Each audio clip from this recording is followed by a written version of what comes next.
Olá, trilheiros e trilheiras, como vocês estão? Hoje nós vamos estudar o informativo 711 do STJ. E o primeiro julgado que nós iremos analisar é um julgado de direito previdenciário, no qual o STJ analisou a seguinte questão.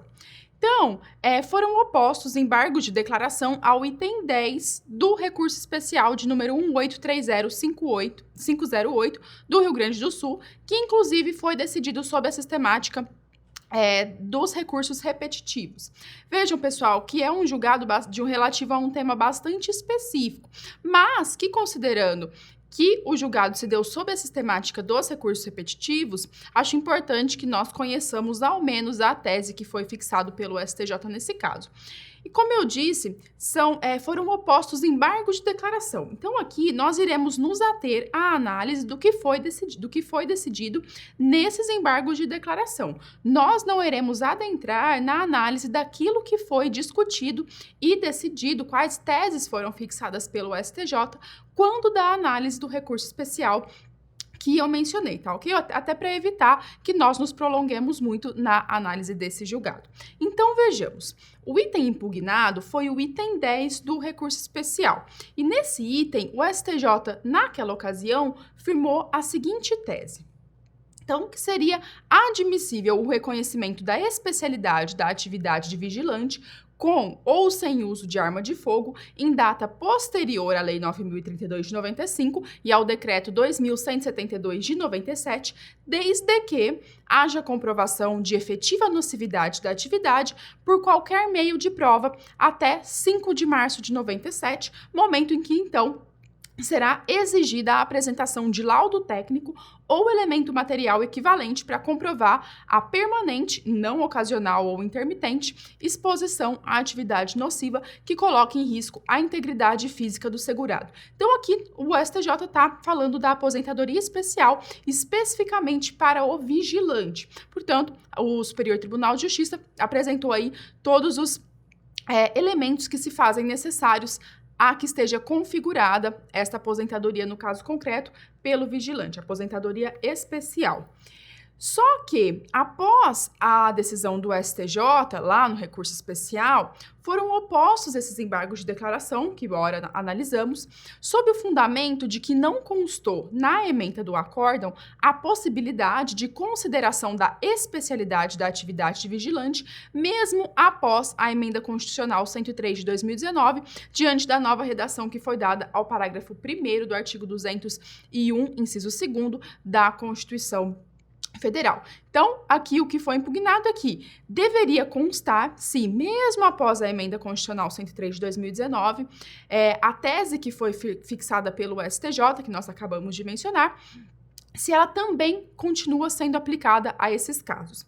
E por quê? Porque, como eu disse, o artigo foi dada uma nova redação ao artigo 201, parágrafo 2º, inciso 2º, sendo que, a partir dessa alteração, dessa emenda, ficou expressamente previsto a possibilidade excepcional de adoção de requisitos ou critérios diferenciados para a concessão de benefícios nos casos específicos da Constituição. E dentre esses casos, nós temos do inciso 2º, que seriam aquelas atividades exercidas com efetiva exposição a agentes químicos, físicos e biológicos prejudiciais à saúde ou associação desses agentes.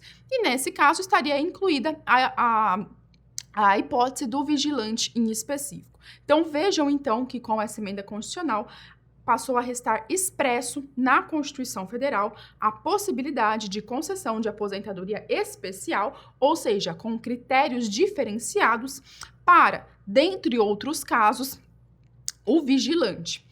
E aí, então, a dúvida que surgiu considerando que agora nós temos uma disposição expressa na Constituição Federal a respeito dessa possibilidade de aposentadoria especial para os vigilantes, será que ainda assim essa tese fixada no STJ, ela também deve continuar sendo aplicada? Porque, como nós vimos na tese fixada pelo STJ, foi consignada a obrigatoriedade de que a nocividade da atividade desempenhada pelo vigilante seja comprovada.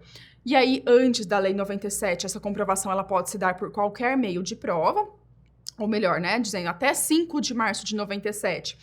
Essa comprovação ela pode se dar por qualquer meio de prova, sendo que a partir desse momento passa-se a ser exigido laudo técnico ou elemento material equivalente. E vejamos então o que decidiu o STJ. O STJ afirmou que a tese ela permanece, continua sendo aplicada também após a emenda constitucional 103 de 2019. Portanto, é possível sim o reconhecimento da especialidade da atividade do vigilante, mesmo após a emenda constitucional 103 de 2019, com ou sem o uso de arma de fogo em data posterior à Lei 9.032 de 95 e ao Decreto 2.172 de 97, desde que haja comprovação da efetiva nocividade da atividade por qualquer meio de prova, até 5/3 de 97, momento em que se passa a exigir, então, a apresentação de laudo técnico ou elemento material equivalente para comprovar a permanente, não ocasional nem intermitente exposição à atividade nociva que coloque em risco a integridade física do segurado. E isso porque, de acordo com o STJ, embora nós tenhamos de fato uma nova redação ao artigo 201, parágrafo 1º, inciso 2º da Constituição Federal, a matéria relativa à aposentadoria especial não é autoexecutável. O próprio dispositivo da Constituição que nós mencionamos se refere à necessidade de que haja uma lei complementar regulamentadora. Portanto, a legislação infraconstitucional, ela permanece sim válida para essas hipóteses. E aí, então, nesse sentido, o STJ considerou que o próprio artigo 57 da Lei 8.213 prevê a aposentadoria especial pelo trabalho em condições que prejudiquem a integridade física, e ainda no parágrafo 4º desse dispositivo, nós temos a necessidade de que o segurado comprove não só o tempo de trabalho, mas também a exposição aos agentes nocivos químicos, físicos e biológicos, ou associação desses agentes prejudiciais à saúde ou à integridade física, pelo período equivalente ao exigido para a concessão do benefício. Então vejam que a própria lei traz sim a necessidade de comprovação da nocividade da atividade desenvolvida, de modo que, reforçando, portanto, o entendimento fixado pelo Superior Tribunal de Justiça, quando da decisão relativa ao recurso especial que nós mencionamos, e agora, portanto, esclarecida após a decisão relativa a esses embargos de declaração. Então, basicamente foi isso que decidiu o STJ nesse caso, né? Diversas outras teses e questões foram analisadas quando da decisão relativa ao recurso especial, mas como eu disse, aqui o julgado ele se restringe à análise dos embargos de declaração, e quanto a essa questão, nós exaurimos a análise. Espero que tenham compreendido. Nos vemos no próximo julgado.